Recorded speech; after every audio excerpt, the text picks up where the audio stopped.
This is Maui. She's 7.5. Yep, that's man's best friend right there. Nothing beats the bond between a dog and its owner, even more so in search and rescue. We work together, we depend on each other, we share information, and it's just a wonderful thing to do. Air scent, cadaver, water, and avalanche, these dogs do it all. Training starts as a pup and continues for the rest of their careers. It's optimal to train at least 4 times a week and do all sorts of extra little things with them over the course of their first year, like agility and hiding articles, just stuff to make them know that this is their life. And training is not just important for the dog, it's also important for the handler. Their goal is to find a new challenge every day. The weather throws a curveball, or things go different, and a lesson learned is always something you want to walk away with. She's getting all worried. They get very tense when they start to work, very tense. It's not easy to find a victim, so they start the puppies off with the simple stuff. They learn to trail, follow where the person walked for the first year or so,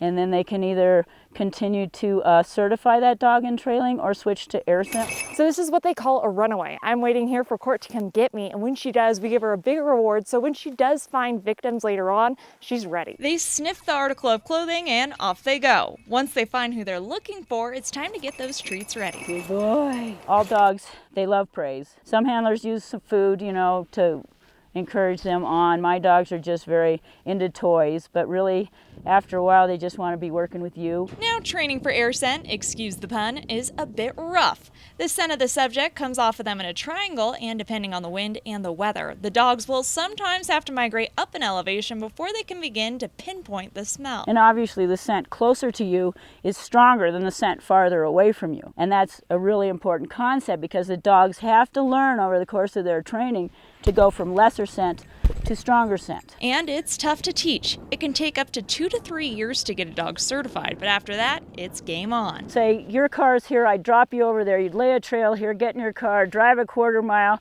park the car, and take off in the woods for another quarter mile. They love problems like that. But let's not forget what this training is for. These dogs and their handlers are able to save lives. I don't even necessarily need to have them come back and say thank you. Just to know is very gratifying that we were able to take part in helping somebody in need.